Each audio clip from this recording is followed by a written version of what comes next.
한 사람에 대한 평가를 합니다. 그 사람에 대한 평가를. 그 사람에 대한 평가를 하는데 그 사람이 한 생애를 다 한 후에 평가를 합니다. 그래서 우리도 평가를 받는데 지금까지는 좀 엉터리로 살았다고 할지라도 이제 남은 기간 우리가 잘하면 인생에 대한 새로운 평가가 우리에게 있는 겁니다. 오늘 성경에 등장하는 인물이 누구냐면 모세라고 하는 사람입니다. 이 모세는 우리가 말할 때에 참 위대한 사람이다. 참 훌륭한 사람이다. 이렇게 평가를 합니다. 평범한 사람으로 평가를 하지 않고요. 위대한 인물로 평가를 하게 됩니다. 그런데 그렇게 평가하게 된 거는 모세의 초반이나 인생의 중반이나 여기까지 평가했을 때는 그렇게 나올 수가 없어요. 그 모세가 위대한 사람이라고 하는 것은 그의 후반에 인생이 훌륭했기 때문에 위대했기 때문에 그 인생을 그렇게 평가를 합니다. 모세는 40세까지요. 애굽이라고 하는 최고의 자리에 있었습니다. 자기보다 위에 있는 사람은 없었어요. 그러니 얼마나 의기양양했었고 자존감이 굉장히 높았겠어요. 그런데 그 40세에 살인을 저지릅니다. 우발적으로요. 그 살인을 저질러서 그는 거기에서 광야로 도망갈 수밖에 없는 이제 그러한 사람이 됩니다. 지명수배를 받게 되죠. 그리고서 거기 광야에서 40년을 살게 돼요. 언제까지요? 80세까지. 무엇보다 이 시간에 이 모세는 다른 것보다도 왕자의 자리에서 정말로 도망다니는 그러한 사람으로 되었을 때에 그 사람이 힘들었던 건 다른 게 힘든 게 아니라 정신적인 고통입니다. 얼마나 정신적인 고통이 컸겠어요. 그 왕자의 자리, 그 당시에 세계 최강의 왕자였으면 얼마나 꿈이 부풀어 있었겠습니까? 그런데 그 꿈이 하루아침에 다 좌절된 거예요. 또 얼마나 수많은 사람들로부터 인정을 받고 있었어요. 그런데 그 인정이요 하루아침에 배신을 당합니다. 수많은 사람들이 자신을 배신합니다. 믿었던 사람들에게 여러분 정말로 내가 그 사람을 믿었는데 그 사람이 배신해봐요. 한 번만 당해도요 인생이 확 무너져 버립니다. 그런데 수많은 사람들로부터 그러한 배신을 당했으니 얼마나 처참한 신분으로 이제 바뀌었으니 감정이야 가눌 길이 없는 거예요. 그러니 이 모세가 40년은 왕자로 살았는데 그 40년은요 정신적인 충격에 의해서요 이게 어떻게 감당할 수 없습니다. 그러니 성경에서는 정확하게 기록되어 있지는 않지만요 늘 헤매고 다녔을 거예요. 잠도 제대로 못해요. 여기까지 보면은 모세는 실패한 인생이에요. 여기까지 보면 실패한 인생. 모세를 80세까지 보게 되면 철저하게 실패한 인생입니다. 그런데 80세가 돼서 이제 하나님을 만나게 됩니다. 그리고 40년 120세까지 하나님 앞에 죽도록 충성을 하면서 합니다. 그 40년 마지막 40년 때문에 모세를 위대한 인물이다, 위대한 지도자다라고서 평가를 하게 되는 거예요. 그 80년까지는 실패한 인생, 그리고 마지막 40년은 위대한 인생으로 나누는데 전체적인 평가를 이제 실패한 인생은 접어치우고 그리고 그 40년 때문에 모세는 위대한 인생으로 평가합니다. 그래서 그 40년, 나머지 40년은요 바로 그 생애를 이렇게 정리하실 수 있는 믿음, 사랑, 충성, 헌신, 축복 이런 단어로 쭉 열거할 수 있었던 것이 바로 모세의 마지막 생애였던 거예요. 그래서 모세는 이스라엘 백성들이 얼마나 불평과 불만이 많아요.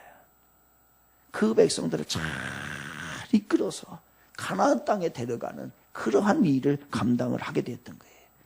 그래서 모세의 마지막 생애는 하나님 앞에 존귀하게 쓰임받은 그러한 위대한 일꾼으로 하나님 앞에 기억이 되게 되는 것이고, 오늘도 우리는 그렇게 기억을 하고 있습니다. 사랑하는 청지기 성도 여러분,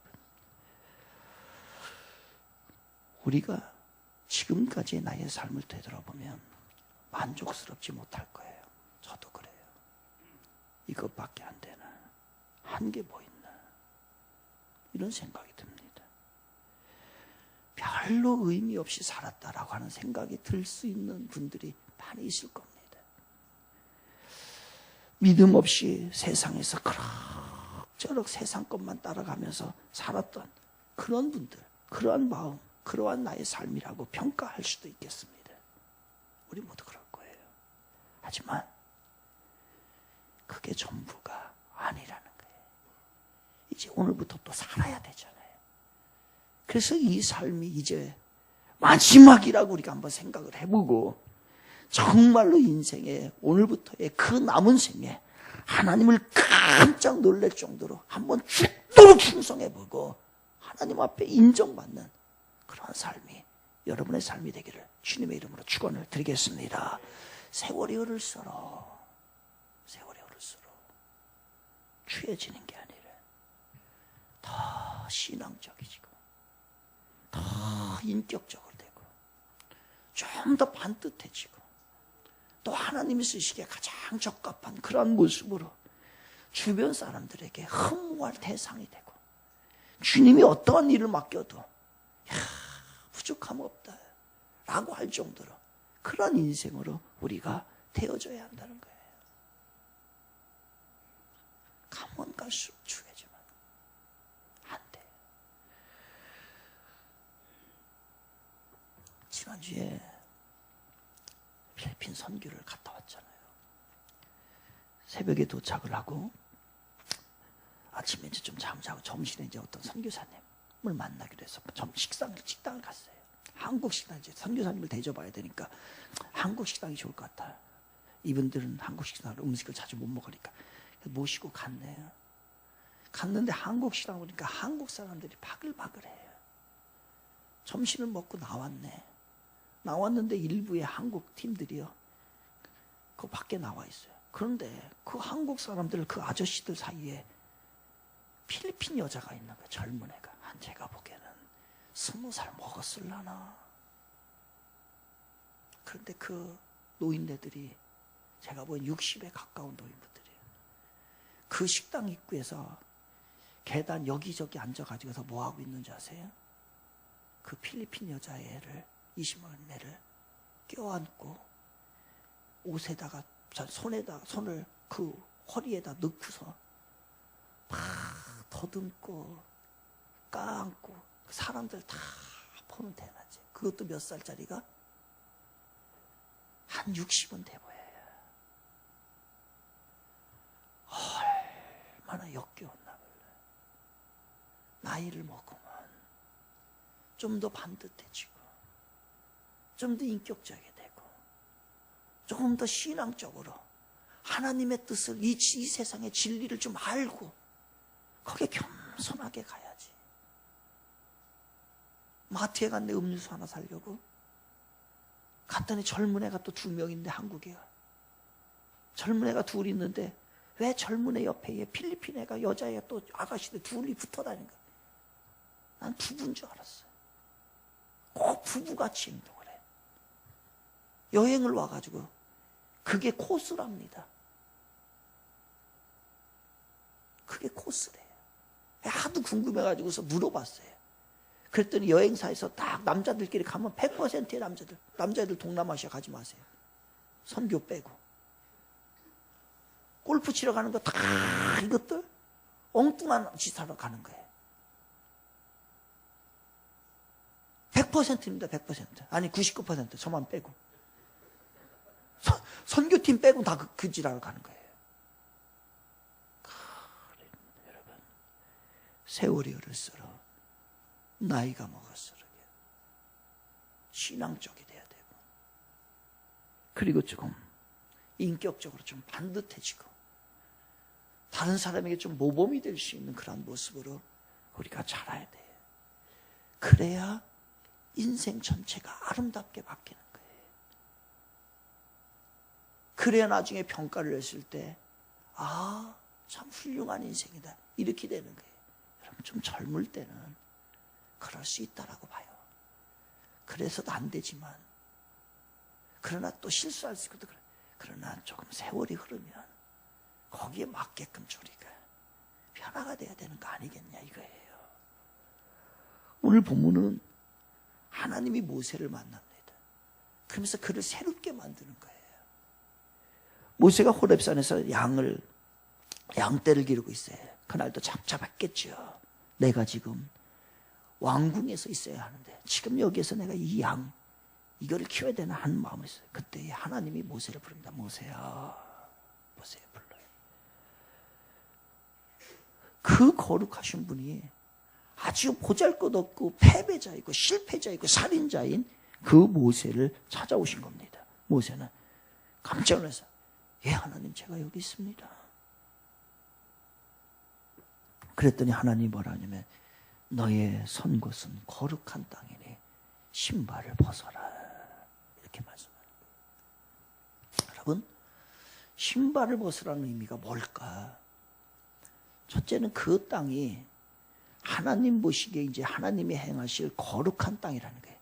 그렇기 때문에 그 거룩한 곳에서는 신발을 벗으라는 거예요. 거룩한 장소이기 때문에. 또 하나 모세에게 준 메시지예요. 내가 너를 지금까지 네가 네 마음대로 살았는데 이제는 새로운 출발을 할 수 있도록 만들어주겠다라고 하는 메시지, 신발을 벗으라는 거예요. 여러분 우리가 자기소개를 합니다. 자기소개서 쓸 때 뭐냐면 이력서를 써요. 그죠? 그 이력서를 씁니다. 이력서는 자기가 살아온 생애를 쭉 써나가는 거예요. 그래서 이력서인데 이력이라고 하는 것은 뭐냐면 이라고 하는 것은 발불리예요. 발불리. 그리고 력이라고 하는 것은 신바닥 력입니다. 발불리 신바닥 력이에요. 그러니까 이력이라고 하는 것은 뭐냐면요. 자기가 그동안에 쭉 다녔던 신신고 다녔던 그러한 것을 써내려 가는 게 뭐냐면 이력인 거예요. 그런데 하나님이 이 신을 벗으라는 얘기는 그럼 무슨 얘기예요? 너는 지금까지는 네 뜻대로 자기 뜻대로 쭉 살아왔는데 이제 그것을 벗어버려. 내가 너에게 새로운 신을 신켜주고 새로운 리더로 할 수 있도록 새 출발시켜주겠다 이 얘기예요. 지금까지 모세는 어떻게 살았어요? 자기 마음대로 살았어요. 자기 마음대로 살다가 실패한 거예요. 그러다 보니까 고통을 겪게 되고요. 모세는 자기 마음대로 살면 행복할 줄 알았어요. 그런데 자기 마음대로 한번 살아봤거든요. 살아봤는데 행복하지가 않은 거예요. 한때에 최고의 학문을 배웠어요. 최고의 학문을 배웠으면 행복할 줄 알았어요. 그런데 그게 행복을 가져다 주지를 않아요. 백성들의 인기를 한 몸에 다 받고 있었습니다. 그러면은 인생에 행복할 줄 알았어요. 그런데 그것도 아니더라는 거예요. 자기 위에는 딱 한 사람이 있습니다. 왕이 있습니다. 왕의 총애를 받고 있었던 거예요. 이제 왕 다음으로 내가 왕이 되는 거예요. 그러니 얼마나 신임을 했고 얼마나 총애를 느꼈어요. 그런데 그 총애를 받아도 행복하지 않다는 거예요. 그러다가 어느 순간에 한 번에 실수를 저질러서 살인을 하게 되고 그 모든 꿈이 좌절되고 이제는 도망자 신세에 이렇게 이르게 된 거예요. 자기 마음대로 해봤어요, 여러분. 그랬더니 행복하지 않고 모든 일이요 자유롭지 않더라는 거예요. 여러분 이거 깨달았죠? 이거 알고 있죠? 자기 마음대로 하면 여전히 지금도 그렇게 생각하고 있어요? 내 마음대로 살면 행복할 거다. 이렇게 여전히 생각하고 있습니까? 이거는 갈 길이 멀어요. 이렇게 지금 생각하고 있다면 지금 갈 길이 너무너무 멀어요. 아니에요. 우리 배워야 돼요. 분노, 좌절, 자신에 대한 실망도 우리의 마음의 상처가 가득했어요. 짓눌립니다. 영혼이 짓눌리고요.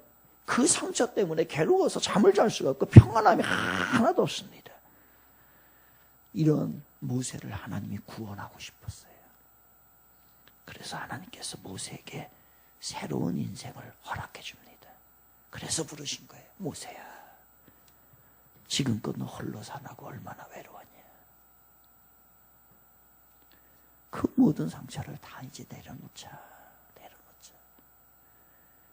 분노도 내려놓고, 좌절감도 내려놓고, 실망감도 내려놓고, 미움도 원망도 불안도 두려움도 다 내려놓고 이제 마음 좀 비우자.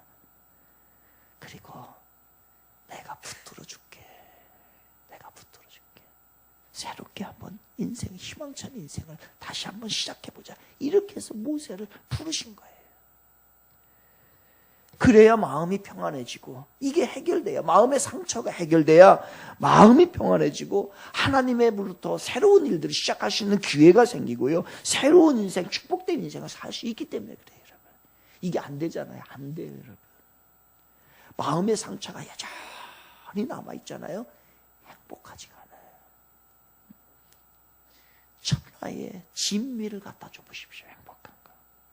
마음의 상처가 있는데 세상의 모든 것을 다 갖다 줘보십시오. 아니에요. 평안이 없어요. 신앙생활을 오래 하였음에도 불구하고 우울감과 무거운 힘이 있는 분들이 있어요. 왜 그래요? 이게 안 풀려서 그래요. 이게 상처가. 이러면은 새로운 인생을 출발하지 못합니다, 여러분. 못해요. 이런 말이 있어요. 이런 말이. 화가 풀려야 인생이 풀린다는 말이죠. 화가 풀려야 인생이 풀립니다. 왜 안 풀릴까, 자꾸?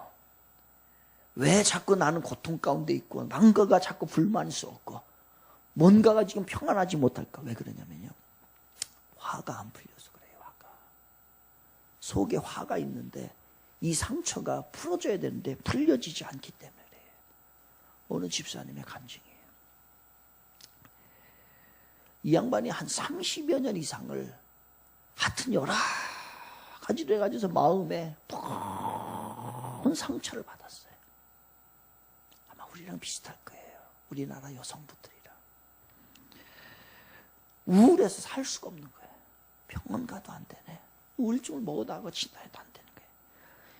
그러니 뭔 행복이 있고, 뭔 자녀에 대한 기대가 있고, 뭔 일에 대한 그런 소망이 있고 있겠어요. 전혀 안 돼. 별 방법을 다 해도 안 되는 거예요.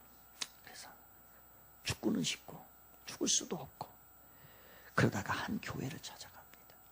서울에 있는 한 교회를 찾아갔는데 거기서 예배드리기 시작해요. 예배를 드리고 난 다음에 아마 이제 주일날 예배는 아니었던 것 같고 다른 예배다. 막 통성기도를 합니다. 이 집사님이 막 통성기도를 하는데 다른 기도가 뭐 있어요? 마음에 이 상처가 있으니까 하나님 치유해 주세요. 막 기도하는데 그때에 잠잠하게 하나님의 음성이 들리는 거예요. 내가 너를 치료하였다. 내가 너를 이제 기쁨의 인생으로 만들어주겠다. 이 음성 다 그대로 들리는 거예요.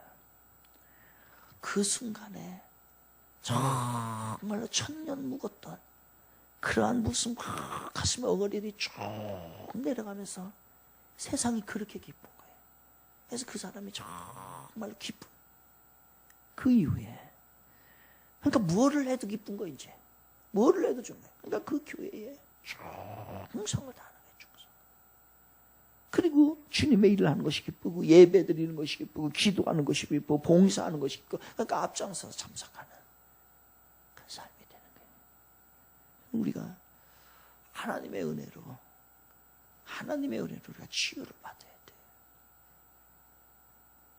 하나님의 은혜로 치유받아야 돼요. 그래서 이 하나님의 은혜를 치유를 받고, 레니 레블랑크라고 하는 사람이 그리고 난 다음에 시를 썼어요. 자기도 많은 괴로움 가운데 있다가 치유를 받고 난 다음에 이렇게 시를 썼어요. 주님과 같이 내 마음 만지는 분은 없네. 오랜 세월 찾아 난 알았네. 내겐 주밖에 없네. 주 자비 강같이 흐르고 주 손길 치유하네. 고통받는 자녀 품으시고 주밖에 없네. 주님과 같이 내 마음 만지는 분은 없네. 오랜 세월 찾아 난 알았네. 내겐 주밖에 없네. 비슷해. 그 여자 집사님이 이 사람다. 우리 주님을 만나야 되고 우리 주님을 붙잡아야 되는 이유가 있어요. 왜냐면요, 방법이 없습니다. 마음의 상처, 마음의 치유, 우리의 영혼을 치유받을 수 있는 곳이 없어요, 여러분. 있습니까? 없어요. 없어요. 우리 주님밖에 없어요. 어디서 치료받고? 가정생활하다가 상처받고, 직장생활하다가 상처받고, 때로는 교회 생활하다가도 상처를 받아요, 여러분. 그랬을 때 그거 쌓아놓으면은 큰 병이 됩니다, 이게. 그래서 주님의 이름으로 나와야 돼요. 치료받아야 돼, 치료. 치료받지 않잖아요. 이 치료받지 않으면은 항상 트러블이 생겨요, 트러블이.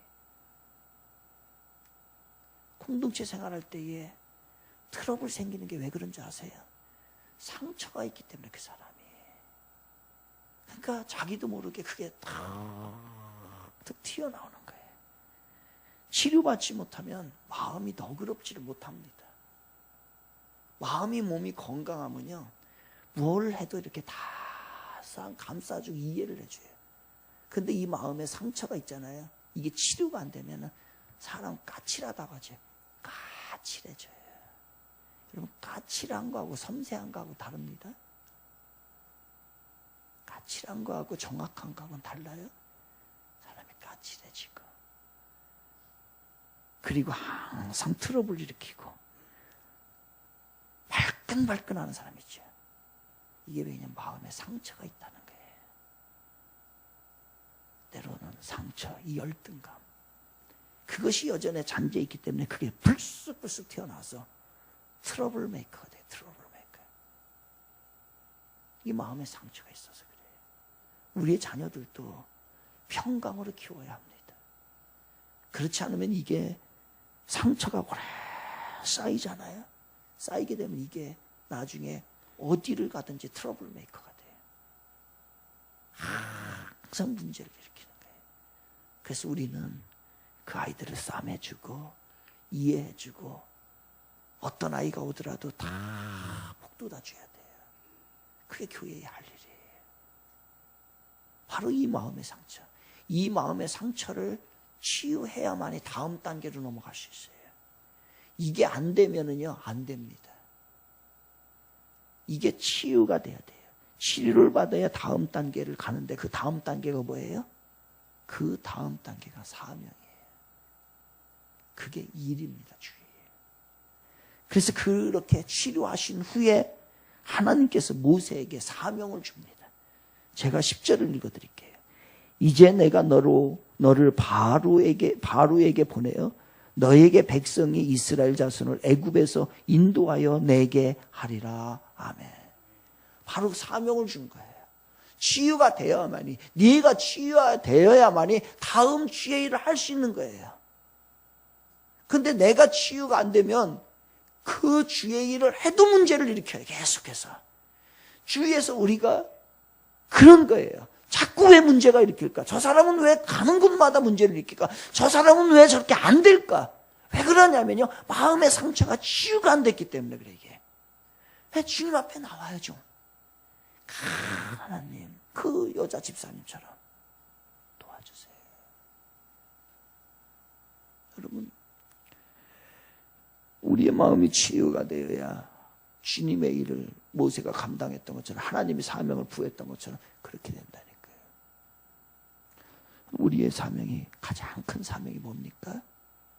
가장 큰 사명은 영혼을 구원하는 일이에요. 그래서 모세에게, 자기가 상처가 치유가 된 다음에 모세에게 이스라엘 백성들을 구원하는 그 일을 행하도록 한 거예요. 여러분, 우리도 전도의 사명을 감당해야 됩니다. 그런데 내가 치유가 되지 않고 내가 건강하지 않으면요, 이게 전도가 안 돼요. 전도가. 특별히 가족 구원이 필요합니다. 올해는 우리 가족을 놓고서 날마다 기도하며 가족 구원의 사명 이루시기를 바랍니다. 주님이 간곡히 부탁해요. 주님이 이 세상에서 제자들에게 가장 중요한 일이 영혼권이에요. 그 제자들에게 분부합니다. 그래서 마지막 마태복음 28장 19절 마지막에 뭐라고 얘기하면, 그러므로 너희는 가서 모든 민족으로 제자를 삼으라. 그게 뭐예요? 전도하는 거예요. 그리고 예수님이 하늘로 승천하시면서 말씀 또 하셔요. 그게 사도행전 1장 8절 아니에요? 오직 성령이 너희에게 임하시면 너희가 권능을 받고 예루살렘과 온 유대와 사마리아 땅끝까지 이르러서 내 증인이 되라. 예루살렘 어디예요? 예루살렘 가장 가까운 곳부터 저 먼 데까지. 그러니까 가장 가까운 우리의 가족 구원이 얼마나 중요하냐 이거예요. 그래서 여러분이 우리가 건강해서 주님의 일을 좀 잘 감당을 하고, 특별히 우리가 가족 구원을 하는 일에 우리가 전심으로 해야 할 줄로 믿습니다. 올해는 함께 갑시다. 함께 가족과 함께 가야지. 여러분 혼자만 천국 갈래요? 같이 가야죠. 그리고 난 다음에 사명을 주신 다음에 반드시 하나님이 약속했어요. 뭐라고 약속했냐? 우리 12절 볼게요. 우리 12절 우리 같이 읽어볼까요? 12절이 굉장히 중요하죠. 같이 읽습니다. 시작. 내가 그 백성을 애굽에서 인도하여 낸 후에 너희가 이 산에서 하나님을 섬기리니 이것이 내가 너를 보낸 증거니라. 그러면서 말씀합니다. 내가 너와 함께하겠다. 여러분, 세상에서 가장 큰 축복 뭘까요? 제가 다는 모르겠는데 조금은 알 것 같아요. 돈 아니에요. 분명한 건 명예도 아니에요. 분명한 건 건강도 아니에요. 가장 큰 축복은 하나님이 함께하는 겁니다. 우리 하나님이 나와 함께하는, 이게 가장 큰 축복이에요. 그래서 모세가 바로 왕에게 가잖아요. 가가지고서 저 백성 구원해야 합니다. 얘기해야 되는데 그게 가능해요? 가능하지 않아요. 그러나 가라. 왜? 내가 너와 함께 할게. 그러니까 그 바로 왕에게 사탄의 앞잡이 아니에요. 그 당시에 가는 거예요. 애굽에서 이스라엘 백성들을 설득해야 되네. 이 노예 근성으로 가득한 이들을 설득해야 돼. 설득이 돼야지. 안 돼요. 그럴 때에 하나님이 함께 하겠다고 합니다. 내가 너 입술까지도 내가 주장할게. 걱정하지 마. 어려운 현실을 어떻게 바꿀 수 있어요, 여러분? 하나님이 함께하면 이 현실, 어려운 현실이 해결될 줄로 믿습니다. 방법이 없어요. 야곱이 쫓겨다니잖아요. 쫓겨다니면서 얼마나 불안했겠어요. 가족으로부터 쫓겨다니니까. 집도 없고. 그런데 하나님이 꿈에 나타나셔요. 그러면서 하는 말이, 내가 어디를 가든지 내가 너와 함께 할게. 이걸 야곱에게 말했어요. 그러니 야곱은 모든 어려움을 다 이겨나갈 수 있는 거죠. 왜? 이 약속의 말씀이 야곱을 지켜 주었기 때문입니다. 다윗의 생애를 보면 하나님이 다윗을 얼마나 함께 했는지를 알 수 있어요. 위기를 만날 때, 다윗이 위기를 만날 때, 위기가요, 얼마나 위기가 많았는지, 다윗과 같이. 근데 그때마다 하나님이 함께. 승산이 없는 전쟁을 해야 합니다. 여러분, 전쟁을 한 번 패하면 죽어요. 끝나는 거예요. 그 승산 없는 전쟁을요, 수없이 해서 이기는데요, 그때마다 어떻게? 하나님이 함께 한 거예요. 그 전쟁. 그때마다 하나님이 함께 하시고 약속하시고. 그래서 다윗으로 인해서 그것을 다 이기게 한 거예요. 그래서 다윗은요, 사무엘하 5장 10장에서 이렇게 고백하는 거예요. 다윗이 자기 생애, 하나님이 함께 하신 생애를 보면서 만군의 하나님 여호와께서 함께 계시니 다윗이 점점 강성하여 가니라. 이게 축복이에요. 가장 큰 축복은 하나님이 함께 하는 겁니다. 함께 하시는 사람, 그 하나님 때문에 무너질 것도 견디고 질 것도 이기고 모자란 것도 채워줄 줄로 믿습니다. 하나님의 은혜인 거예요. 아프리카 선교의 사로 일생을 마쳤던 사람이 리빙스톤이에요. 리빙스톤. 이 리빙스톤 어렸을 때 어떻게 했냐면요, 선교사로 쓰임을 받고 싶어서. 근데 헌금 시간이 됐는데 헌금방울이 이렇게 돌잖아요. 돈이 없으니까 헌금은 드릴 거는, 그래가지고 자기 몸을 그냥 거기 헌금방에다 집어넣었다는 거 아니에요. 이 몸을 하나님 앞에 드리겠습니다. 그래서 우리도 이제 헌금바구니를 푸대로 해요. 그래서 한 사람 누가 들어간다, 승현이 또 들어간다라고 난리면, 다솔이 막 들어간다고 난리면 안 돼. 그런 사람 좀 하나 있었으면 좋겠어요. 우리도. 여러분은 하지 마세요. 한 70kg, 80kg 되는데 어떻게.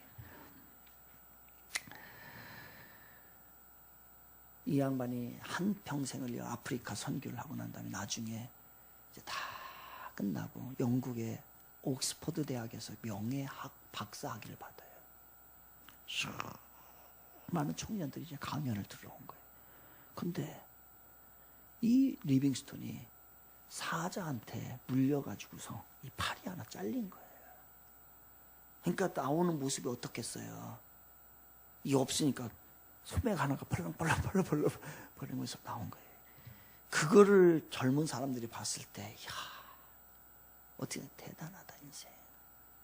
참 대단하다. 그때에 한 질문을 던집니다. 사나운 맹수들과 야만인들 속에서 어떻게 그리도 귀한 일을 할 수 있었습니까? 그 비결이 무엇입니까? 라고 질문을 받게 되죠. 그때 리빙스톤이 담대하게 이렇게 말합니다. 하나의 비결이 있습니다. 하나의 비결이 있는데 그 비결은 바로 이겁니다. 라고 하면서 볼지어다 내가 세상 끝날까지 너희와 함께 있으리라. 마태복음 28장 20절의 말씀을 나는 확실히 믿고 그 말씀 의지해서 사자가 덤벼들어도 하나님이 함께한 걸 믿고, 야만인들이 나를 죽이려고 할 때도 나는 그것을 믿었고, 어떠한 일이 어려움이 있다 할지라도 그것을 믿어서 내가 감당할 수 있었습니다. 라고 얘기합니다. 우리를 지켜줄 은혜는 바로 이런 거예요. 볼지어다 내가 세상 끝날까지 너희와 함께 있으리라. 그 말씀을 하신 하나님이 오늘 여러분과 함께 할 줄로 믿습니다. 앞으로 어려울 때 이런 말씀 가지고 이겨요. 이런 말씀 하나님이 또 함께 하겠대. 그러니까 하나님 붙들어요. 하나님. 그럼 승리자의 삶을 사는 거예요. 하나님이 함께 하시는 사람 하나님이 도와주시고 축복하시고 하나님이 인도해 주시는 거예요. 그럼 이런 걸 이제 자녀들에게 가르쳐야 돼요. 그래 자녀들이 이제 얼마나 수많은 어려움들이 겪겠어요. 그때 그들이 어떻게 이겨나갈까? 이런 말씀들이 생각이 나면 그들이 이겨나갑니다. 그렇지나 이런 말씀들이 생각이 안 나면, 배운 게 없으면요, 이제 안 되는 거예요. 이제 하나님과 함께 하기 위해서 어떻게 해야 되겠어요? 어떻게 할래요? 하나님과 함께 하기 위해서 어떻게 하고 싶어요? 하나님이 함께하면 모든 어려움도 이긴다니까요. 아멘? 그러면 하나님과 함께 해야죠. 어떤 사람과 함께 할까요? 어떤 사람과 함께 할까? 나는 지금 하나님이 함께 할까? 한 번은 중국의 황제가 행차를 합니다. 모든 사람들이 숨죽이고 다 엎드려 있어요. 황제가 행차를 하니까. 그때에 한 마리 염소가 감히 황제 앞에서 아주 큰 소리로 울어대는 거예요. 한 염소가. 그런데 그 소리가 얼마나 처량하든지 그지없어요. 황제가 물었어요. 저 염소는 왜 저렇게 슬피 우냐? 예, 폐하. 저 염소는 지금 제물로 바쳐지기 위해서 끌려가는 길입니다. 그래? 그럼 저 염소를 불쌍하니까 살려줘라. 라고 얘기 명령을 한 거예요. 그것도 옆에서 신하가. 그런데 폐하, 저 염소와 같이 하루에 제물로 바쳐지는 짐승들이 하루에 수천 마리에 해당합니다. 저것만 바쳐지는 게 아닙니다. 다 살려줘야 됩니까? 그때 황제가 이렇게 대답해요. 그래, 그거 나도 알아. 그러나 저 염소는 다르다. 저 염소는 내 눈에 띄었잖냐.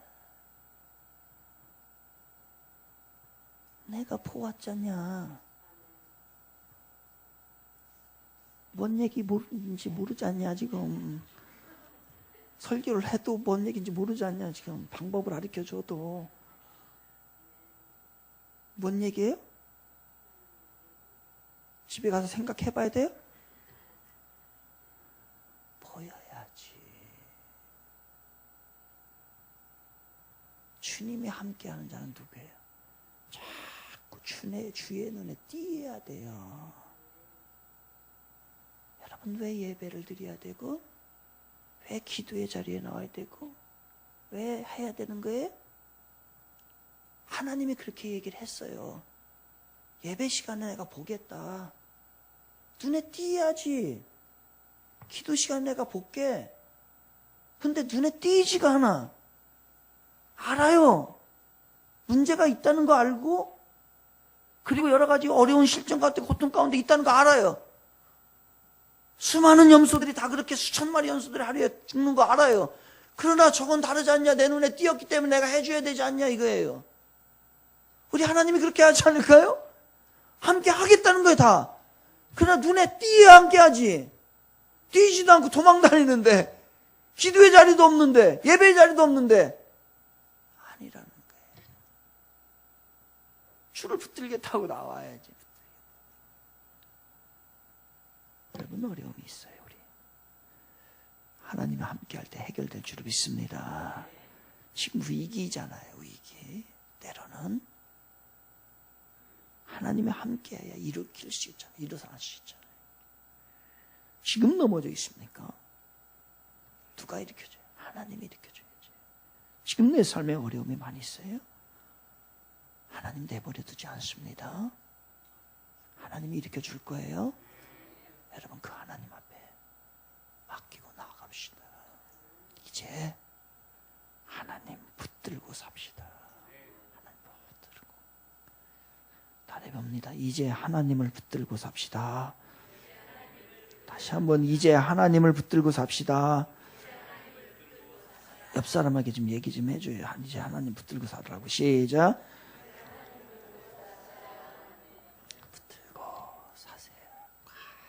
그러면 하나님이 함께 하시고 도와주십니다. 마지막을 우리 잘 정리합시다. 이제 인생은. 그래서 모세처럼 참 위대한 인물이었다. 참 우리 청지기에 귀한 분이었다. 저런 사람 없었다. 라고 할 수 있는 평가를 다 받으시길 주님의 이름으로 축원을 드립니다.